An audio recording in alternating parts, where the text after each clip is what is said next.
Bismillahirrahmanirrahim. Assalamualaikum warahmatullahi wabarakatuh. Alhamdulillah alladzi bi ni'matihi tatimmus shalihat. Alhamdulillah summa alhamdulillah alladzi arsala rasulahu bil huda wa dinil haqq liyudhhirahu 'ala ad-dini kullih walau karihal musyrikun. Asyhadu an la ilaha illallah wahdahu la syarika lah wa asyhadu anna nabiyyana wa imamana wa qurrata a'yunina Muhammadan abduhu wa rasuluh arsalahu Allahu rahmatan lil alamin. Salawatullahi alaihi wa ala alihi wa sahbihi wa man sara ala nahjihi wa taba'a sunnatahu ila yaumiddin. Ya ayyuhalladzina amanu taqullaha haqqa tuqatih wa la tamutunna illa wa antum muslimun. Rabbi shrah li sadri wa yassir li amri wahlul 'uqdatam min lisani yafqahu qawli. Amma ba'd. Tema kita pada siang ini adalah tema yang seharusnya kita harus memahaminya sejak kita sebelum baligh.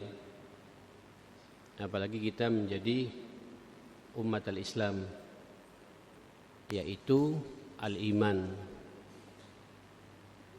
Keimanan, keyakinan, tauhid atau akidah kita. Dulu para salafus saleh ketika berbicara masalah iman, langsung tangan mereka ke atas mengkaitkan bagaimana keyakinan kita kepada Allah Subhanahu wa taala. Yang konsekuensi dari semua itu juga meyakini akan malaikat-malaikat Allah, meyakini akan utusan-utusan Allah yang sesama manusia yang diturunkan kepada umatnya, kepada kita semua dari Adam alaihissalam sampai Nabi kita Muhammad sallallahu alaihi wasallam. Itu wajib kita imani. Iman juga kepada konsekuensi dari iman kepada Allah juga mengimani kitab-kitab sucinya, dari Suhuf Ibrahim wa Musa, lembaran-lembaran suci yang dibawa oleh Nabi Allah Ibrahim dan Nabi Allah Musa. Kemudian Nabi Allah Musa muncul namanya kitab Taurat. Setelah itu muncul, sebelumnya ada kitab Zabur yang dibawa oleh Nabi Allah Daud alaihissalam kepada kaumnya dan pada masanya. Kemudian kitab Taurat pada Bani Israel pula, kepada yang dibawa oleh Musa untuk kaumnya dan pada masanya pula. Kemudian kitab Injil yang dibawa oleh Nabi Allah Isa alaihissalam juga kepada Bani Israel untuk diajak kepada ajaran tauhid ini, iman yang sebenarnya beriman kepada Allah, untuk beribadah hanya kepada Allah. Itu juga cocok pada masanya dan waktunya dan untuk umatnya juga. Kemudian yang terakhir adalah penutup dari semua kitab-kitab yang ada, yaitu Al-Quranul Karim. Jadi iman kepada Allah, iman kepada malaikat, iman kepada utusannya, iman pula kepada kitab-kitab sucinya. Dan tentu kita merasa bangga ma'asyar muslimin, karena kita bernabikan nabi terakhir, nabi akhir zaman ini, nabi kita Muhammad sallallahu alaihi wasallam, dan mukjizatnya yang abadi sampai hari kiamat itu adalah Al-Quranul Karim. Ini harus kita imani. Konsekuensi iman dari semua itu, kita bisa membacanya dengan sempurna, dengan tajwid yang benar. Kita juga bisa memahaminya. Mudah-mudahan duduknya kita ini di bagian dari kita memahami ayat-ayat Allah Subhanahu wa taala. Kita juga mampu mengamalkan kandungan kitab suci itu Al-Quran buat kita. Kemudian dan berhukum dengan hukum Al-Quran. Sampai nanti Allah takdirkan pula kepada kita sesuai dengan kemampuan kita masing-masing mampu menghafalkannya pula. Tidak cukup itu, ini semua kan masih urusan-urusan dunia yang mengatur kita. Ada lagi iman yang kelima namanya al-iman bil yaumil akhir. Beriman kepada hari akhirat, supaya kita semua jamaah sekalian sadar bahwa hidup di dunia ini sementara, tidak selama-lamanya. Ujung-ujungnya masing-masing kita ini akan meninggalkan dunia yang fana ini, kita akan mati. Nanti akan masuk pada alam berikutnya namanya alam akhirat. Alam di mana kita akan dieksekusi oleh Allah, diminta pertanggungjawabannya oleh Allah atas amal yang kita lakukan di dunia ini. In khairan fa khairun, kalau kebaikan yang kita tanam insyaallah kebaikan pula yang bakal kita raih. Wa in syarran na'udzubillah, kalau kemudian keburukan yang dilakukan oleh seorang manusia di dunia ini, fala yalumanna illa nafsak, jangan salahkan siapa-siapa, salahkan Allah, maka keburukan pula yang bakal dia dapati. Di akhirat hanya ada dua pilihan, Pak.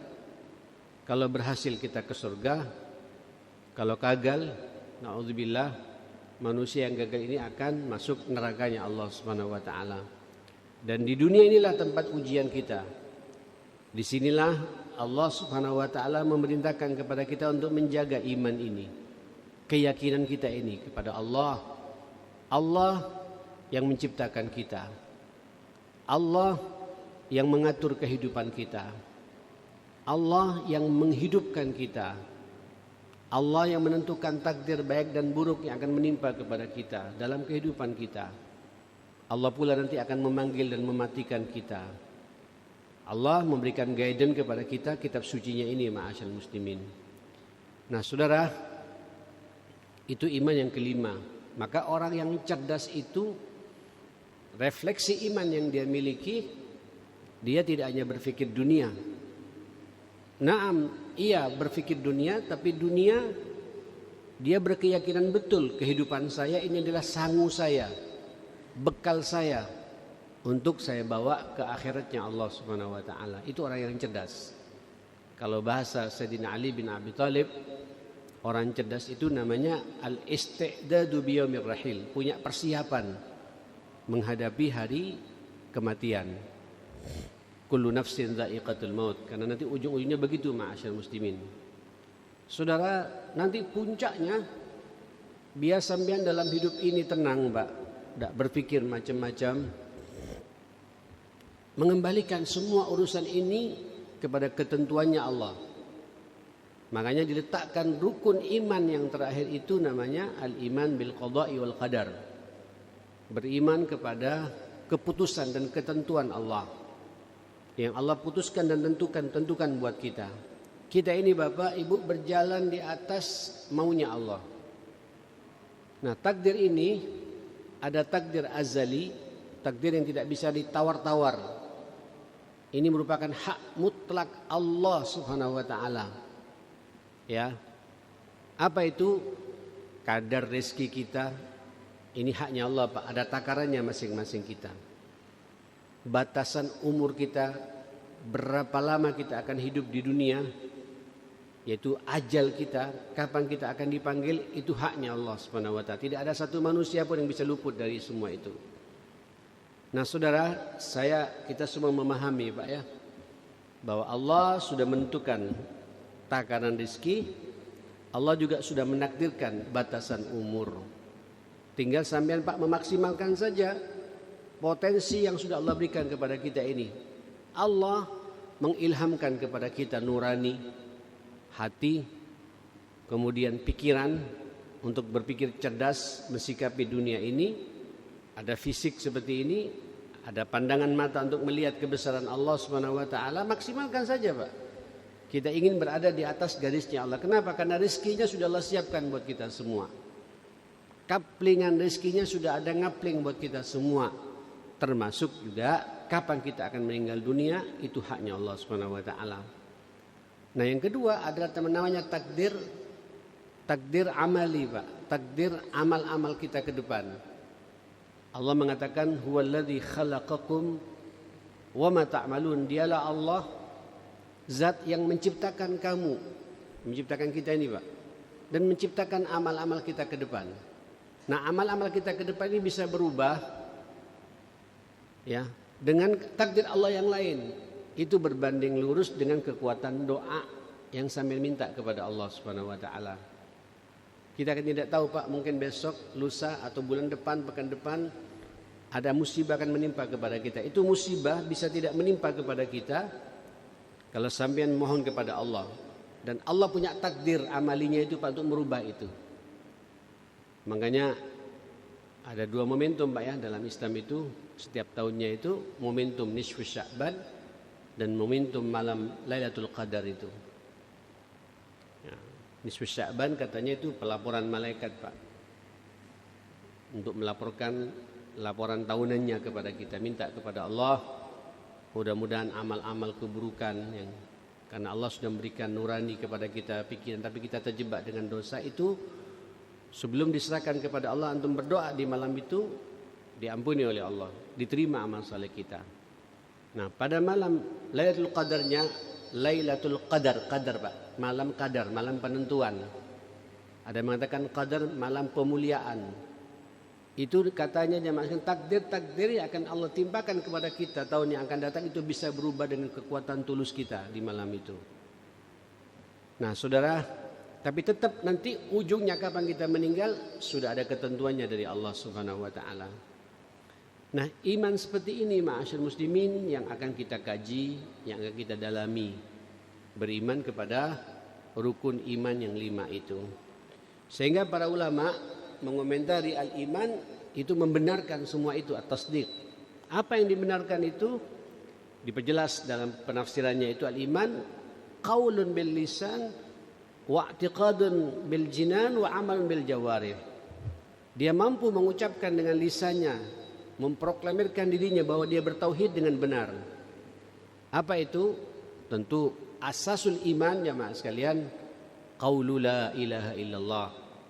Atau dalam bahasa kita asyhadu an la ilaha illallah wa asyhadu anna Muhammadar Rasulullah. Persaksian bahwa tidak ada ilah yang patut saya cintai, yang patut saya takuti, yang patut saya bersandar dan bergantung kecuali semuanya saya berikan kepada Allah Subhanahu wa taala. Jadi orang Pak kalau beriman dengan benar keluar ucapan itu. Karena berangkat dari i'tiqadun bil jinan atau i'tiqadun bil qalb, keyakinan dalam hati Pak.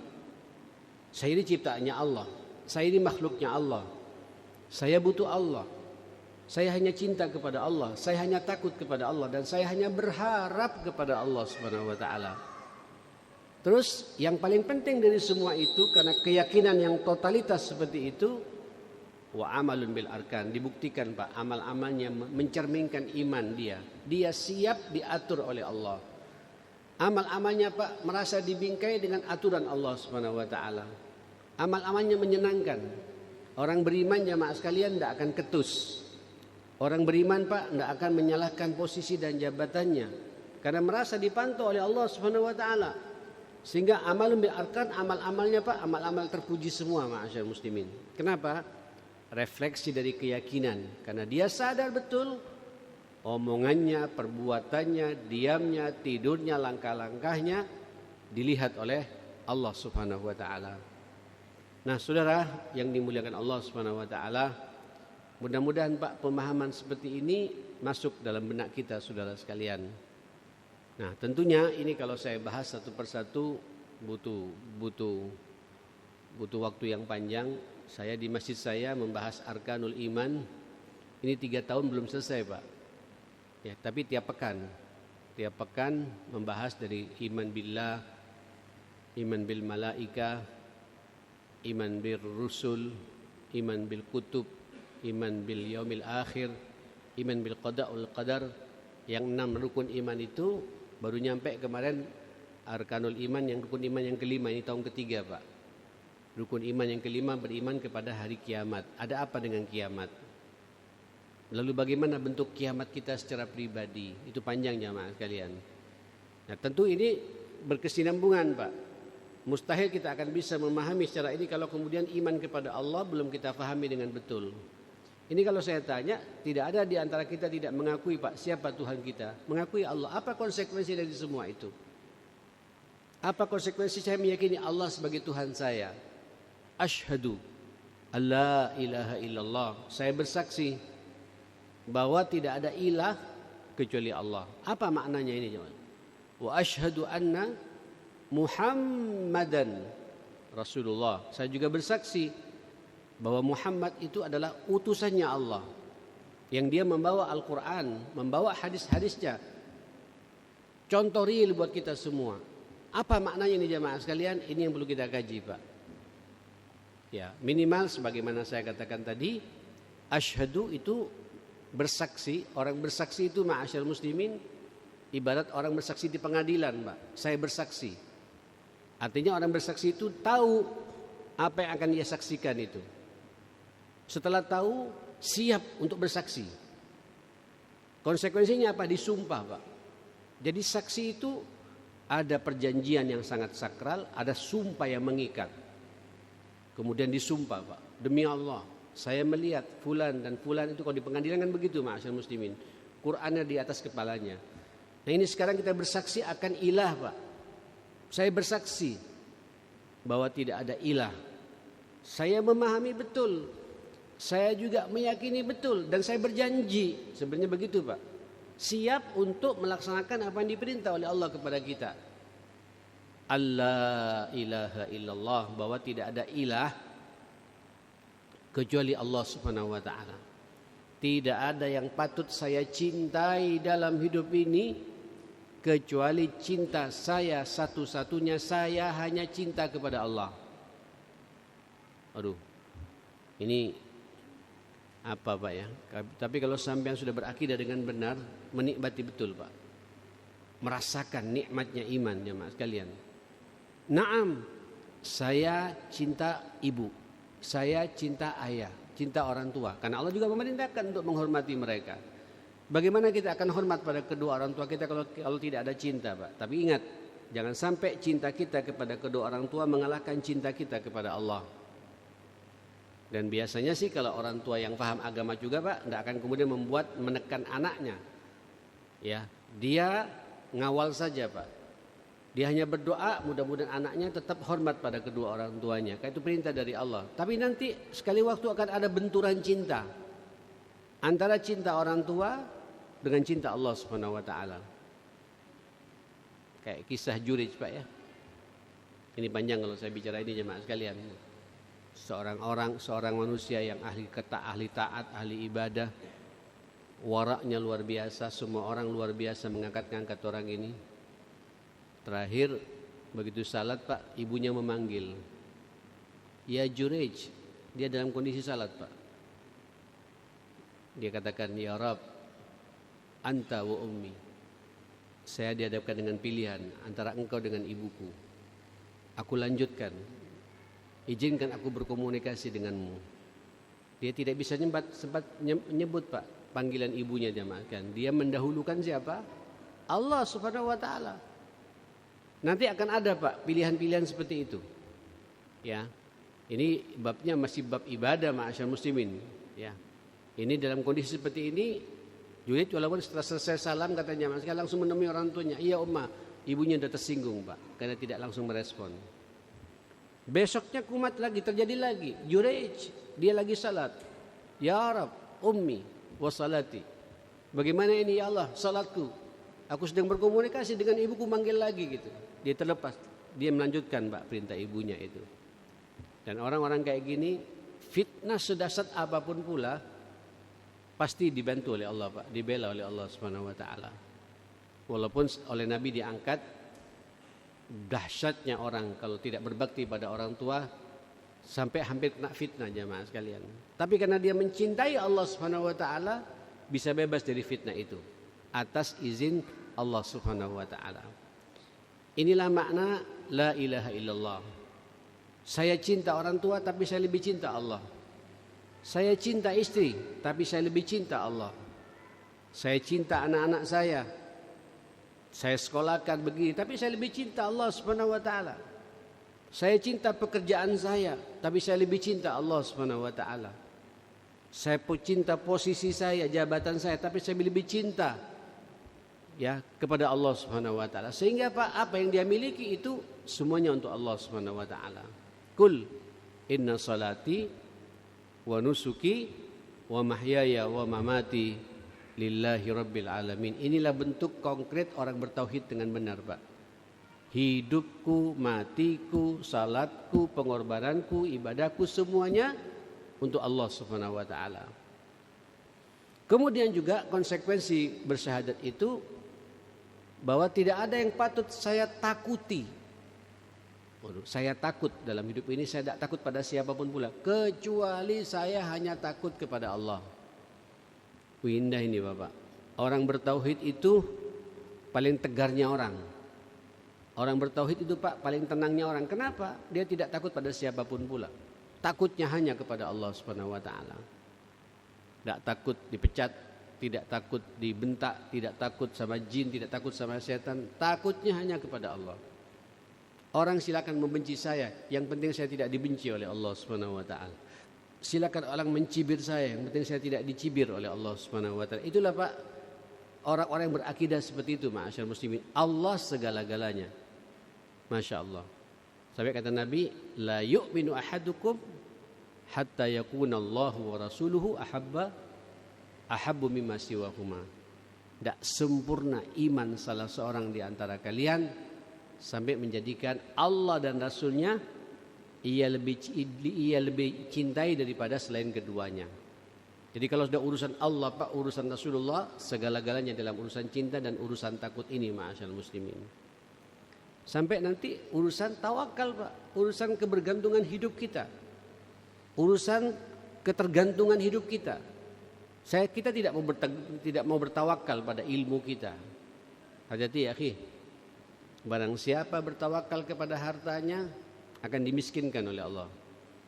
Barang siapa bertawakal kepada posisinya akan dikerdilkan oleh Allah Subhanahu wa taala. Barang siapa bertawakal pada anaknya akan dibuat hina kehidupan orang itu. Tapi kalau bertawakalnya kepada Allah, orang itu Pak akan dijaga. Fahuwa hasbu. Hati-hati ini sekarang dia salat Pak. Dia tahajud juga. Mungkin dia umroh tiap Ramadan. Haji mungkin 2-3 tahun sekali jemaah sekalian. Tapi dia masih bertawakal kepada ilmunya, kepada anaknya yang sukses secara karir. Anaknya dibangga-banggakan, Pak, dibicarakan kemana-mana. Hati-hati jemaah sekalian. Saya tidak bertawakal pada anak. Saya tidak bertawakal kepada posisi dan jabatan saya. Saya tidak bertawakal kepada dunia saya atau kebugaran fisik saya. Saya bertawakal kepada Allah Subhanahu wa taala. Wa may yatawakkal 'ala Allah fahuwa hasbuh. Barang siapa bertawakal kepada Allah, cukup Pak. Allah akan mencukupi semua kebutuhan kita ini, ma'asyar muslimin. Innallaha balighu amri. Semua urusannya Pak akan diselesaikan oleh Allah Subhanahu wa taala. Qad ja'alallahu likulli syai'in qadra. Karena masing-masing kita sudah ada ketentuan takdirnya dari Allah Subhanahu wa taala. Nah, Saudara, inilah makna secara khusus Pak, secara garis besarnya keyakinan kita kepada Allah Subhanahu wa taala. Walaupun para ulama mencatat Pak macam-macam tauhid, macam-macam akidah itu ya. Ada tauhid rububiyah, tauhid uluhiyah, tauhid asma wa sifat, tauhid macam-macam jemaah sekalian ya. Itu para ulama untuk memudahkan kita memahami bagaimana konsekuensi kita sebagai hamba Allah. Mengabdi totalitas, meminta, berharap hanya kepada Allah, takutnya hanya kepada Allah, dan begitu seterusnya jemaah sekalian. Dan ini ya akhi yang dimiliki dulu oleh Rasulullah dan para sahabatnya Pak. Sehingga ketika ada perang Pak, mereka tidak sedih Pak. Ada panggilan perang, mereka berlomba-lomba Pak. Kenapa? Pengen cepat ketemu dengan Allah masalahnya Pak. Saya ini kesempatan untuk cepat bisa mendapatkan syahid. Kalau mati segera berjumpa dengan Allah. Sekarang Pak, kalau kemudian kita ada wajib militer Pak, banyak yang lari sekarang jemaah sekalian. Pada takut jemaah sekalian. Dulu di zaman Nabi ketika ada perang berlomba-lomba, sampai ada beberapa anak muda kemudian karena takut tidak dipilih sama Rasul menjinjitkan kakinya Pak, biar nampak besar. Nabi tersenyum pada waktu itu. Belum waktunya kau masuk di bab seperti ini. Kau jaga orang tuamu saja, kata Nabi SAW. Inni uridu syahada ya Rasulullah, saya ingin mati syahid ya Rasulullah gitu. Luar biasa ini Bapak. Berlomba-lomba. Sampai anak muda pun juga. Kenapa? Iman sudah masuk Pak dalam hati itu. Merasakan nikmatnya iman. Halawatul iman jemaah sekalian. Kenapa? Karena Allah dan Rasulnya segala-galanya dalam hidup ini. Orientasi hidupnya, saya hanya mencari ridhonya Allah. Saya ingin mati disaksikan oleh Allah sehingga mati syahid seperti itu. Sehingga dia nikmat Pak. Ada panggilan jihad, berlomba-lomba untuk berada di garis terdepan. Izinkan kami berada di depan ya Rasulullah, biar Allah karuniakan kepada kami mati syahid. Masih ingat Pak kisah Hanzalah yang manten baru itu, ma'asyal muslimin? Masya Allah ya.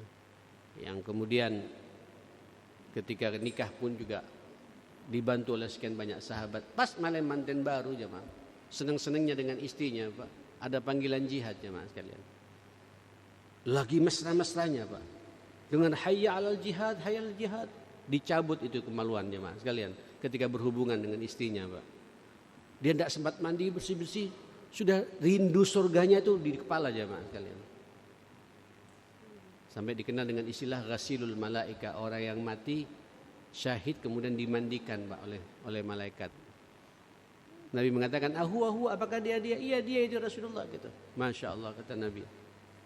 Ya, langsung malam manten barunya Pak disempurnakan di surganya Allah Subhanahu wa taala. Itu katanya ma'asyar muslimin, ketika syahid Pak darah mengalir tapi penuh air Pak. Sahabat bingung, apa ini Rasulullah? Ini orang dimandikan Rasulullah karena dia ketika jihad belum sempat mandi junub, mandi besar jemaah sekalian. Terus syahid dimandikan oleh malaikat Allah Subhanahu. Kan orang syahid ini kan tidak boleh dikafani Pak ya. Nah, tidak perlu dimandikan lagi, langsung dimasukkan Pak baju-bajunya itu jemaah sekalian biar jadi saksi di hadapan Allah Subhanahu wa taala. Tapi karena junub dimandikan dulu oleh malaikat gitu. Nabi ngelihat Pak, Nabi katanya melengos Pak. Lalu Nabi melihat lagi, senyum lagi. Lalu Nabi memalingkan mukanya. Kenapa Rasulullah? Aku ketika memalingkan muka, bidadari datang menyambut dia. Kelihatan pahanya, kata apa? Kelihatan apa namanya betisnya. Aku tidak ingin bermaksiat kepada Allah Subhanahu wa taala. Bayangkan ya. Kenapa ya akhi? Inilah bentuk cinta kepada Allah Pak. Jangankan hartanya, jangankan jabatannya, nyawanya pun siap dikorbankan untuk Allah Subhanahu wa taala. Sudah 30 menit saya berbicara, mudah-mudahan ada manfaatnya untuk kita semua. Ini baru mukaddimah Pak. Saya bicara masalah iman, belum kita bicara iman bil malaika, iman bil rusul, bil kutub. Mudah-mudahan Allah panjangkan umur kita. Semoga kita Allah kuatkan iman kita. Inilah sanggup kita Pak yang sebenarnya untuk kita banggakan di hadapan Allah Subhanahu wa taala. Wala tamutunna illa wa antum muslimun. Jangan sampai kita mati kecuali kita totalitas Pak berpegang teguh dengan nilai Islam ini sehingga iman masuk ke dalam hati kita semua. Rabbana atina fid dunya hasanah wa fil akhirati hasanah wa qina adzabannar. Rabbana ighfir lana wa tub 'alaina innaka antat tawwabur rahim. Allahumma habbib ilaina al-iman wa zayyinhu fi qulubina wa karrih ilaina al-kufra wal fusuqa wal isyan waj'alna minar rasyidin waj'alna min ibadikas salihin waj'alna min junudikal mukhlisin bi rahmatika ya akramal akramin. Sallallahu ala Muhammad wa alihi wa sahbihi wasallam. Alhamdulillahirabbil alamin. Assalamualaikum warahmatullahi wabarakatuh.